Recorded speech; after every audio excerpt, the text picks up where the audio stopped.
Yo, what's going on, y'all? It's Cone, and the Eastern Conference next season is about to be one of the most wide open conferences I've ever seen. It is going to be the definition of a confusing mess, a toss-up, and it really feels like that's going to be a big catalyst for this potentially being one of the most insane off seasons we've ever seen for those 15 teams out east. Because when you think about it, who is going to win that conference next season?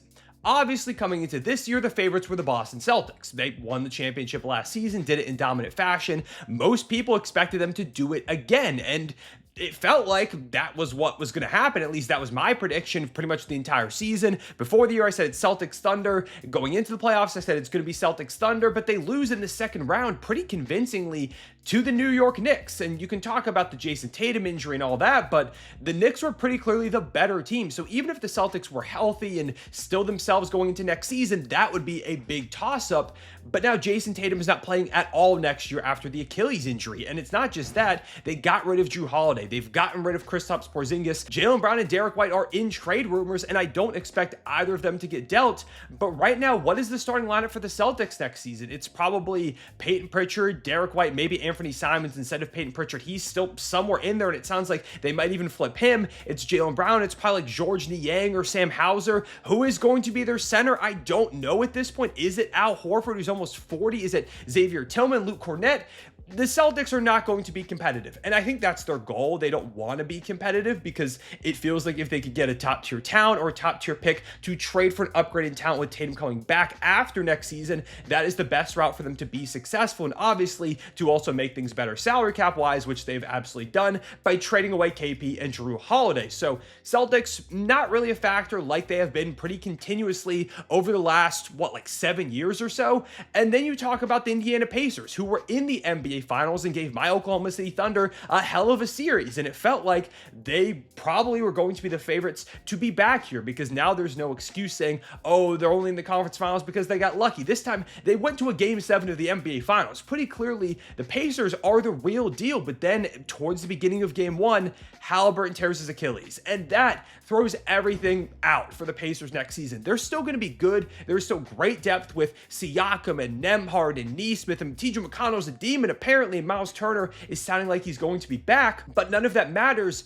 if they don't have Tyrese Haliburton. The Pacers cannot win the Eastern Conference. They cannot compete without Haliburton, who's likely out all of next season because he tore his Achilles at the latest possible point in the year. So the Celtics were the favorites last year, out of it. The Pacers, who would have been the favorites going into next year and the finalists this year, out of it. So who is it? Who wins the Eastern Conference? Now, off the bat, there are immediately two teams that come to mind, the Cleveland Cavaliers and the New York Knicks. The Cavs this past season won 64 games. They were up there in the conversation. It felt like it was likely going to be Celtics-Cavs, but they lose round 2 to the Indiana Pacers. And a lot of that was injury. Garland definitely not himself dealing with that toe injury, which sounds like might keep him out the beginning of next season as well. Evan Mobley, Jared Allen, Donovan Mitchell, like almost everybody was banged up in some way or another for that Cavaliers team. And that's not the sole reason they lost the Pacers. I just think Indiana was better, but it definitely prevented the Cavs from reaching their potential peak. And also this past season was their first year, their first playoff run under Kenny Atkinson figuring things out. They added DeAndre Hunter at the deadline, so now he has more time to get accustomed to this team. And as I'm recording this, the Cavs just added Lonzo Ball, which might signal the end of Ty Jerome's time in Cleveland, or maybe he's just an insurance policy with Garland going to miss the beginning of the year. Either way, I think Lonzo, if he can stay healthy, which is a massive if for him at this point in his career, could be huge for them as an extra guard defender, as a playmaker, as a guy who, when he was last healthy, shot over 40% from 3. I like to pick up a lot, and it did feel like Okoro became kind of redundant once DeAndre Hunter came in, so already a good move to start off their offseason. If you ask me who my favorite is going into next season out East, it does feel like the Cleveland Cavaliers, but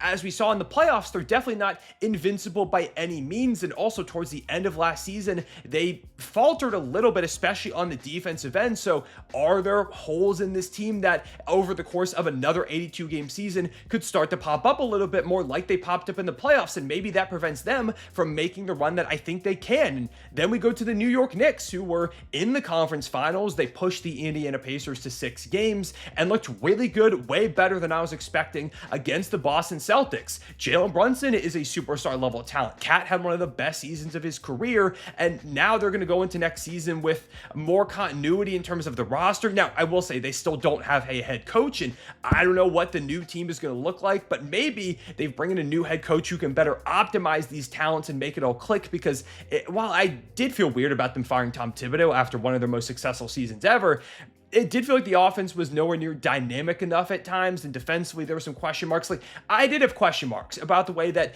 Tibbs coached that team. So maybe the new head coach comes in with continuity in the roster, and maybe they make a move or two in the offseason. I do think they need to add depth, guys who can actually contribute off the bench, or maybe it's just growth from like Bacon Dadier and Tyler Kolek. I don't really know what the answer is there, but it does feel like the Knicks have a realistic shot. So is it Cavs-Knicks in the conference finals? They're the two favorites, but I feel like it's so much more open than that, and a lot of it comes from potential moves that teams can make. One of them has already made a big move in the Orlando Magic, who last season went 41-41 despite a million games missed from Paolo, from Franz, from Jalen Suggs, their three most important players. And then in the playoffs against the Celtics, they were very clearly flawed, still without Jalen Suggs, but they didn't really have that much shooting, but showed that they were very, very talented. And now they had Desmond Bane, who is one of the league's best shooters, a big-time offensive weapon to play off of Paolo and Franz and Jalen Suggs. And he's not this phenomenal defender, but he's not going to really hurt that identity.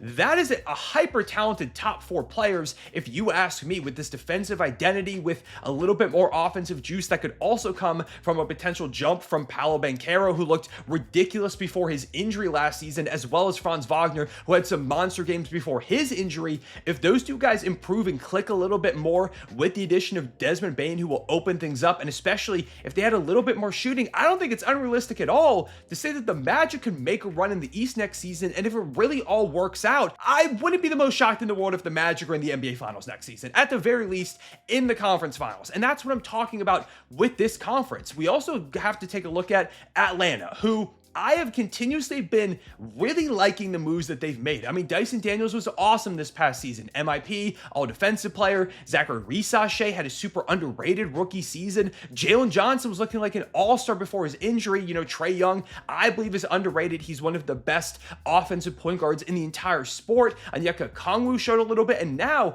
they had Kristaps Porzingis this offseason, who I think is going to be big for them. Obviously, he's got to play games, and KP doesn't always play games, but if he can be out there giving Trae Young that level of a pick and pop threat, who is still a lob threat, who can block shots at the rim, I feel like they're going to be hyper dynamic as a duo. He's a lot better of a fit, in my opinion, than Clint Capella was ever with Atlanta. If you get Jalen Johnson playing at last year's level, or he could even take a jump, more improvement from your first overall pick last season and Dyson Daniels, and they've got some interesting stuff going on with the bench. I do still think they need to add depth pieces, but I like Asa Newell a lot, that draft pick for them in the 20s. I think the Atlanta Hawks are in an unbelievable position to be this next maybe Cinderella team. After the Pacers made that run, I think a lot of teams out east are looking at that and the openness of the conference and saying, we could be that team next season. And I feel like Atlanta almost fits that mold with this great offensive point guard who's not a great defender. Now, Haliburton's a better defender than Trae Young, but if you can get him to just buy in and give as much effort as possible, then maybe the Hawks are the team to make a run out east. That's another team. You tell me they're in the conference finals next season, I'm not even that shocked. It's a shame that Damian Lillard is injured, because if he was healthy, with how open this conference is, I feel like the Bucks, with a couple of moves, could have a chance, but there's also the possibility still that Giannis gets dealt. It feels unlikely at this moment, but the report from Shams is he's watching their draft, or he watched their draft and is watching them in free agency. And if Giannis gets moved, if it's to somebody else out east, that massively changes the power dynamic as well. Or if he goes out west, and obviously that changes everything there too, but it opens up even more room in the Eastern Conference, because just with Giannis, the Bucks are going to win some games. We talk about the Detroit Pistons, who were 44-38. They're going to get Jay Ivey back next season, or maybe they trade him and some other pieces to improve, to add some type of high-level player. It feels like there are legit guys on the market that could change everything for the Pistons. You get Cade to number 2, and Asar Thompson jumps a little bit, and Jalen Duren, all these young guys that showed so much promise, and you make it a little bit easier on Cade Cunningham as your lead guy. They pushed the Knicks, who again went to the conference finals, to 6 games. Is it crazy to say the Pistons end up in the conference finals next season? I really don't think so. And I mean, Philly is still there. I know a lot of people are out on them. I know it was terrible last season. They were injured. People don't believe, but I'm telling you, if there is ever a time for the rest of this process Sixers run led by Joel Embiid that they make it to the conference finals, it's now, because I don't think Paul George is going to be as bad as he was last season. I think Joel Embiid, if he can stay healthy, can have a big bounce back year. I love Jared McCain. I think he's going to be awesome in year 2. Tyrese Maxey is really good. I really like VJ Edgecombe. I think they've got some good depth pieces. Quentin Grimes, bringing him back after a monster season. I think Janai Broome is a fine draft pick that they went with as well. I know a lot of people are haters of him, but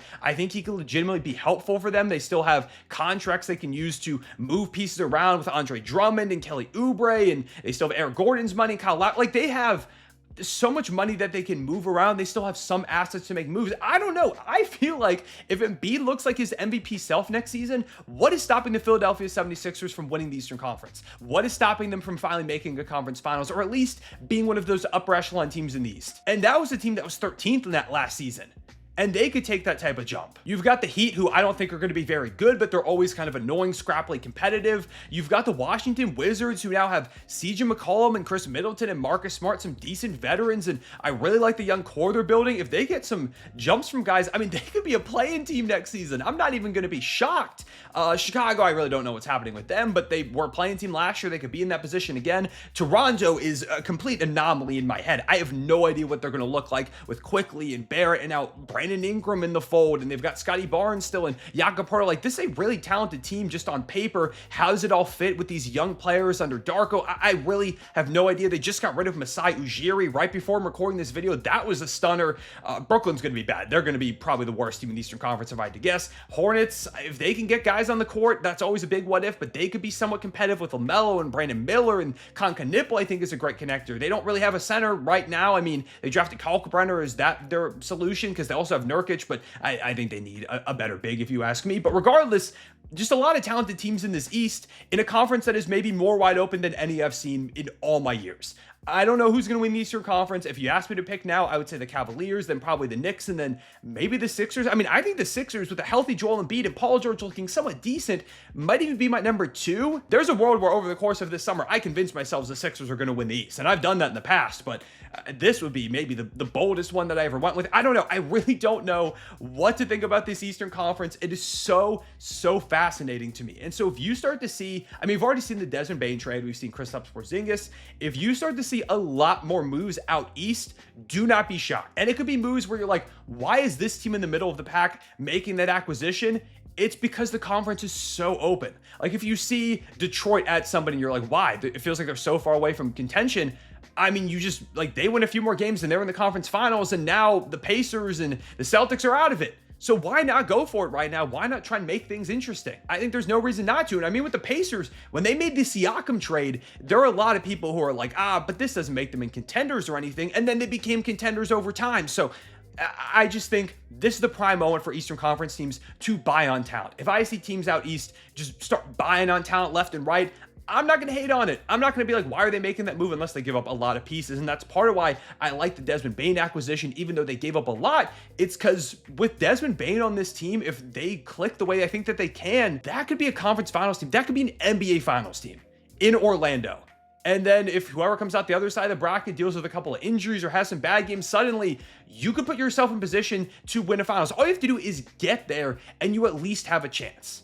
So those are my thoughts on the Eastern Conference right now. I've been meaning to make this video, and I finally got some time to go ahead and do so now that the draft is wrapped up and, you know, the NBA Finals are over. We're heading into free agency here in a few days. Again, expect big moves for these East teams. I don't think anybody out East is just done and going to stand pat, especially when you talk about some of those upper echelon squads. It's the perfect moment to go ahead and make a move, and I think we're going to see a lot of them. If you want chaos this offseason, look out East. I appreciate you watching. Leave a like and subscribe if you enjoyed. Hit the notification bell so you don't miss out on future videos. I'll see y'all later. Oh, let me know who out East you think could be this sleeper team. If somebody pops off the way that the Pacers did, who do you think it could be? Would love to hear your thoughts on that. But again, I appreciate you watching. I'll see y'all later. Real and safe back.